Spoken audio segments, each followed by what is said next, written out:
অশ্বকুমারী, খবর এসেছে বেশ খানিকক্ষণ আগে বড় বরযাত্রীরা গ্রামের রাস্তায় ঢুকে পড়েছে। যে কোনো মুহূর্তে এখানে পৌঁছে যেতে পারে। তুমি ছেলেকে বরণ করার জন্য আগের থেকে সবাইকে বাড়ির সামনে পাঠিয়ে দাও। হ্যাঁ, এই তো কবিরাজ বৈঠা ও অবশ্যই মা আরো 2-3 জনকে সঙ্গে করে নিয়ে এখনই যাচ্ছে।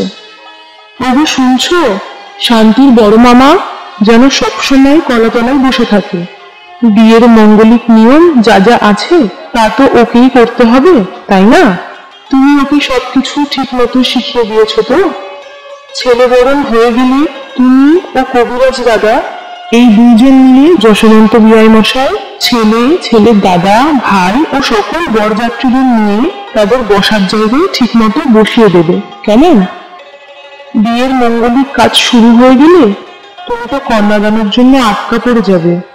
কন্যাদান শেষ না হওয়া পর্যন্ত আর তো ওখান থেকে উঠতে পারবে না।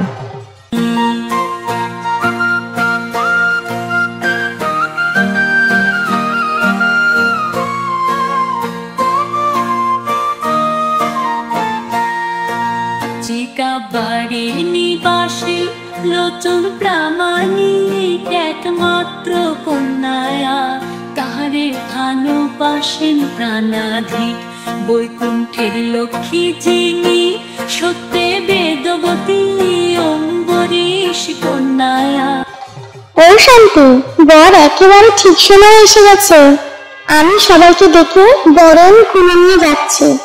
ও উর্বশী, ও কঙ্কনা, মিষ্টি সাজানো থালা নিয়ে আমাদের সঙ্গে চলে আয়। আর শোন, গ্লাসে জল ভরে মিষ্টির থালার উপর বসে সাবধানে নিয়ে আসবি, কেমন?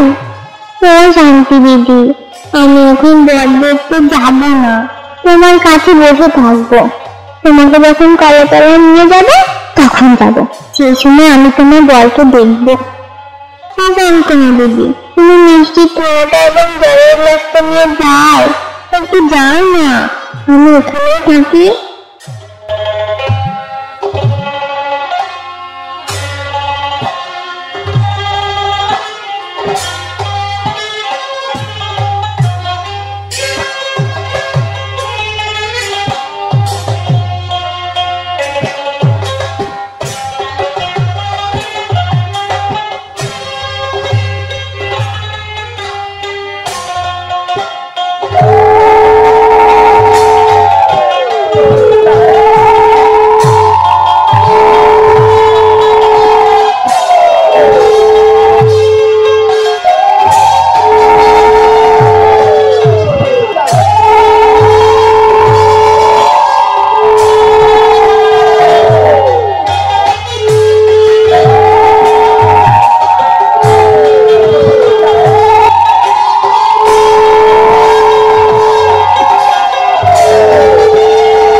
আসেন আসেন মোড়ল মশাই, লোচন মশাইয়ের পক্ষ থেকে আমি আপনাকে স্বাগতম জানাচ্ছি।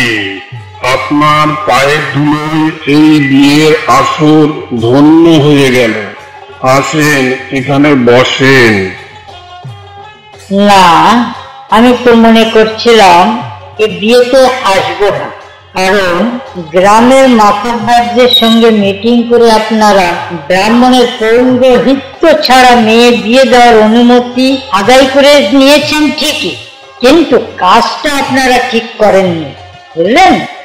এমনিতেই উঁচু জাতের লোকেরা আমাদের ঘৃণা করে, তারপর আপনাদের এই কাজের জন্য আমাদের আরো ঘৃণা করে। তা আপনারা যে ছেলের বাড়ির অনুরোধে এই কাজটা করলেন তারা কোথায়? দেখি তাদের সঙ্গে একটু কথা বলে দেখি, কেন তারা প্রচলিত শাস্ত্রের নিয়ম বিধি উপেক্ষা করে ব্রাহ্মণ বর্জিত বিয়ের অনুষ্ঠান করছেন। ও মোড়ল মশাই, গ্রামের কোনো বিয়ে মাতুব্বরদের সাথে আলোচনা না করে হয় না। তেমনি লোচন মশাইয়ের মেয়ের বিয়ের ব্যাপারে সমস্ত কিছু গ্রামের মাতুব্বরদের নিয়ে আলোচনা করাও হয়েছে। সেই আলোচনার দিনে সবকিছু খুলে পরিষ্কার বলা হয়েছিল। সেই দিনে এটাও সিদ্ধান্ত হয়েছিল যে বিয়ের দিন এই নিয়ে আর কোনো কথা হবে না। আমরা বারবার জিজ্ঞাসা করেছিলাম, আর কোনো বিষয়ে আপনাদের কোনো সংশয় থাকলে আপনারা জিজ্ঞাসা করতে পারেন। রেনাই, আশা করি আপনার সেটা মনে আছে। তাহলে আজকে আবার নতুন করে প্রশ্ন কেন? আমি চাইব আপনি বিয়েতে এসেছেন, আমরা আনন্দিত, গর্বিত এবং ধন্য হয়েছি। আপনি বসেন, সমস্ত বিয়ে দেখেন, আনন্দ করেন, প্রীতিভোজে যোগদান করেন, মেয়েকে আশীর্বাদ করেন। এটাই আপনার কাছে আমাদের কাম্য। মনে থাকবে না কেন? বাধ্য হয়েই মনে রাখতে হচ্ছে। এই গ্রামে হরিচাঁদের চেলা গেলা তো আর কম গজায় উঠিনি। তারপরে ছেলের বাড়ির সাথে জমিদারের সরাসরি যোগাযোগ আছে। যাই হোক, এক মাঝে তো আর শীত যায় না। শাস্ত্র লঙ্ঘনের পরিণাম আমার মতে ভালো হবে না।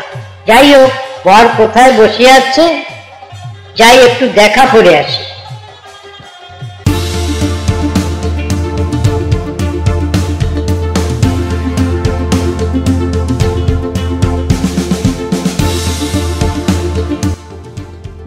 কি হরিচাঁদ, কিন্তু একেবারে রাজপুত্র, এর সাথে কথা বলতে যাওয়া কি ঠিক হবে? ভরা লোকজনের মধ্যে অপমান হয়ে যাবে না তো? আচ্ছা, সঙ্গে যে ছোকরাগুলো আছে ওরাই বা কারা? ওদের সাথে দেখি কথা বলা যায় কিনা।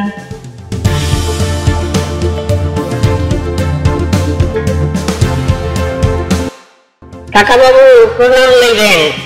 আমি হইতেছি ব্রজনাথ, এই হইতেছে আমার প্রভু হরিচাঁদ। আর এই দুইজন দেখতেছেন, আমি আর এই দুজন হইতেছি প্রভু হরিচাঁদের বাল্য বন্ধু।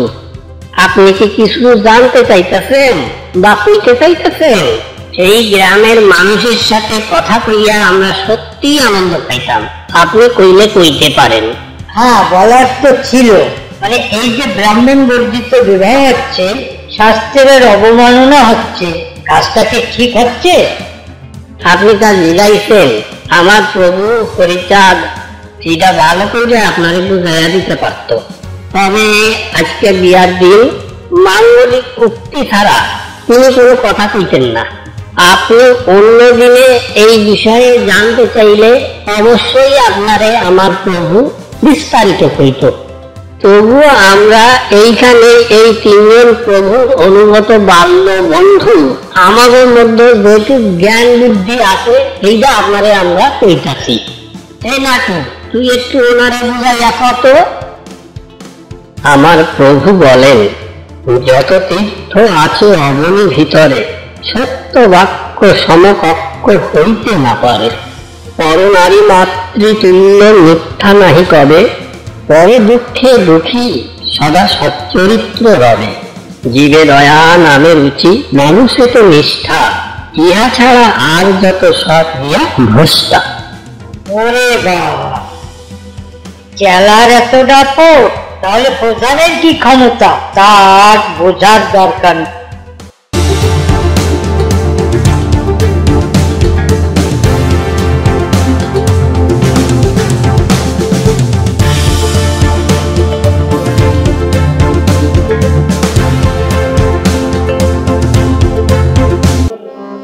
হরিচাঁদ আসল হরি পূর্ণানন্দ হরি